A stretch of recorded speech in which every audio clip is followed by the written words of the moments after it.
We've just had some interesting news drop about the iPhone 17 series, not about the phones themselves, but the cases Apple might launch alongside them. According to leaker Majumbu, Apple might be preparing to debut a brand new leather alternative fabric case after the controversial fine woven line was quietly discontinued. This new version is said to have a richer, more visible texture, improved scratch resistance, and a slightly rubbery, grippy feel. It won't feel quite as premium as fine woven, but it's designed with practicality and durability in mind, which isn't a bad idea considering fine woven was not very durable. Apple's reportedly going to offer this in green, orange, blue, and purple. Obviously, we'll have to see how these cases are in real life and how they age, but let's hope they are a decent alternative to leather. But that's not all. Majumbu also claims Apple's working on a so-called liquid silicone case for the iPhone 17 series, with one leaked video showing us a case designed for the standard iPhone 17 dummy unit. What's unusual here is the addition of tiny holes in the bottom corners, designed for attaching a lanyard. That would let you secure the iPhone to your wrist, similar to how AirPods Pro 2 charging cases have a lanyard cutout, or even how the old iPod Touch once had a built-in lanyard system. Apple hasn't made lanyards themselves in years, so this likely will be supported through third-party accessories. There's also some other alleged liquid silicone cases that have leaked that have ripples on them, but I can't lie, these look horrible. I hope we don't get that. Anyway, going back to the iPhone 17 dummy unit case, this if true does also suggest one other thing. The iPhone 17 may not gain that rumored second camera control button, since the case design doesn't leave room for it. Honestly though, that's not a massive con considering we don't need another useless button on the iPhone. We also have murmurs about a new liquid glass case, which I'm assuming will just be a rebranded clear case. But either way, Apple is really doubling down on the liquid glass terminology. Now that's everything interesting in terms of design and accessories, but let's get into what's happening inside the phones themselves, because Apple might be finally giving us what we've been asking for: more base storage on the iPhone 17 Pro. A new leak claims Apple could bump the starting capacity to 256 gigs, and yes, that would be for the standard Pro model, not just the Pro Max. Thank you, Apple. That instantly makes the regular Pro phone much better value, and let's be honest, a Pro phone should really be coming with more than 128 gigs of storage.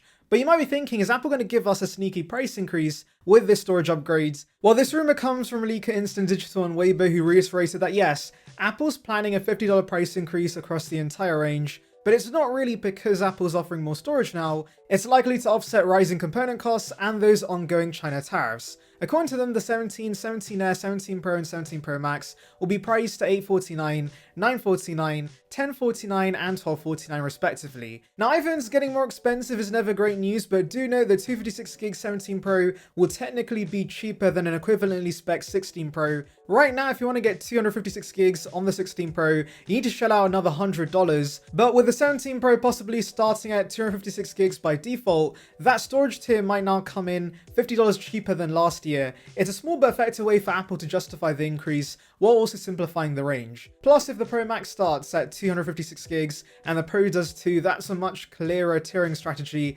no more weird inconsistency. The Wall Street Journal even reported earlier this year that Apple wants to justify these price hikes with tangible upgrades, not just quietly blame tariffs, so it makes sense they'll pair this with a meaningful internal change like more base storage. Talking about internal changes, we've just had our best look yet at what's inside the 17 Pro. Actual component photos showing us a brand new L-shaped battery, complete with a steel casing, different regional variants, and a redesigned motherboard layout. Let's break this all down. Leaker Majumbu, who's had a mixed track record, got sent these exclusive images of the 17 Pro's battery, and they confirmed some pretty major upgrades. The battery retains the bold L shape we used in previous Pro models, but now it's been wrapped in a steel shell similar to the base iPhone 16, but clearly more advanced. So why steel? Well, it's not just for looks or strength, steel does offer better heat dissipation and more physical resistance, which will play a massive role in what's to come. But here's where things get a little strange, maybe even a little sus. The leaks show us two versions of the battery, one for the US market and one for China, and the US version is wider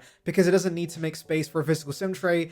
Apple's gone eSIM only in the US since the iPhone 14, but they've always just filled that gap with plastic in the past. Now the rumor claims they're using the extra space for more battery capacity in the US. Here's the thing though, I'm not buying that. Having a different battery for each region sounds like a logistical nightmare. From Apple's perspective, wouldn't it just be cheaper and easier to stick with one global battery design and just fill in the SIM tray gap like before? Offering more battery life to US customers and not the rest of the world seems both unfair and unlikely in my opinion. So unless something changes in Apple's manufacturing approach, I think the wider US battery is probably a test unit or early prototype, and not a final production difference. That said, the steel casing parts, that's very likely real, and the steel battery isn't just about protection, it's a critical piece of a new thermal management strategy. Combine it with the long-rumored vapor chamber cooling system, and Apple's clearly laying the foundation for faster charging and sustained performance under load. There's no confirmed wattage yet, but the hardware is pointing in the right direction. I also want to point you towards subscribing to this channel, because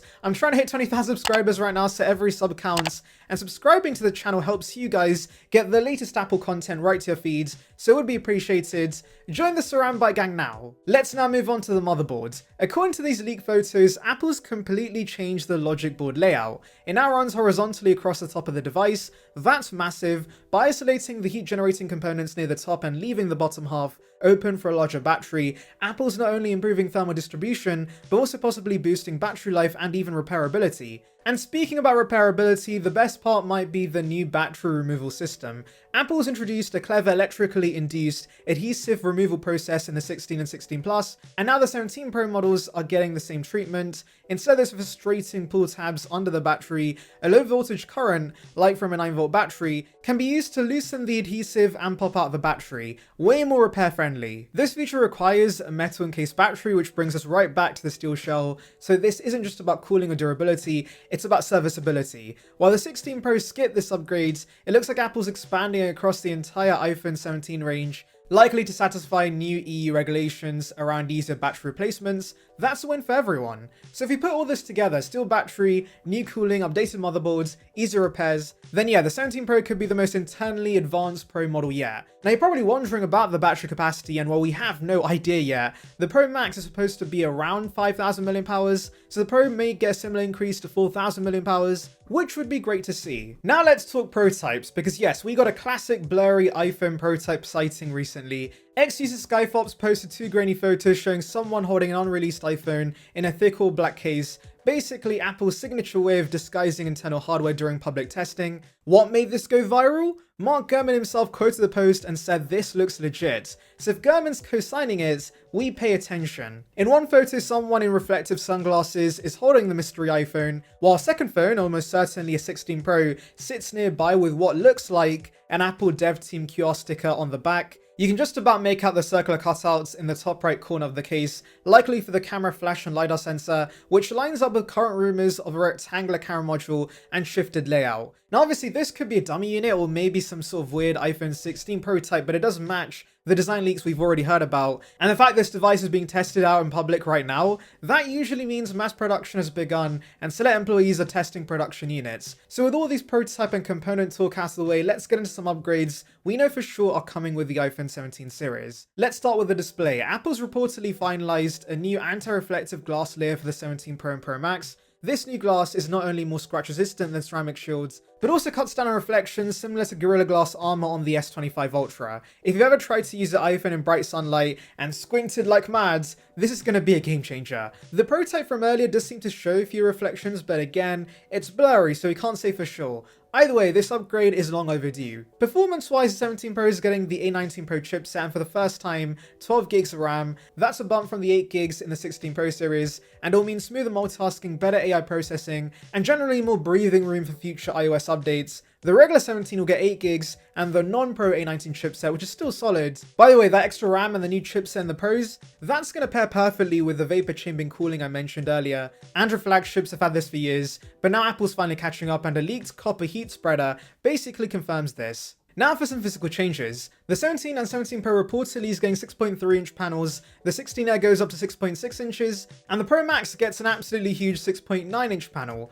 But perhaps more importantly, all 4 models are rumored to feature ultra-thin bezels, as thin as the 16 Pros. So this time even the base models get the premium look. That's the first time Apple's entire iPhone lineup will share such a clean front-facing design since the iPhone 13 series. Oh, and ProMotion reportedly is coming to the 17 and 17 Air as well, finally, but don't expect the always on display unless you go Pro. Classic Apple move. And finally, launch timing. Mark Gurman says Apple is eyeing the week of September 8th, with Tuesday the 9th being the most likely date for the keynote. That fits Apple's usual post-Labor Day schedule, but let me know in the comments, guys, will the 17 Pro be worth the extra $50? If Apple's really starting at 256 gigs, with a redesigned thermal setup, better display, easier repairs, and more performance across the board, then yeah, I think the price increase is justified. Let me know your thoughts down below though, and of course, don't forget to like, subscribe, and stay locked in. iPhone season is just heating up, guys.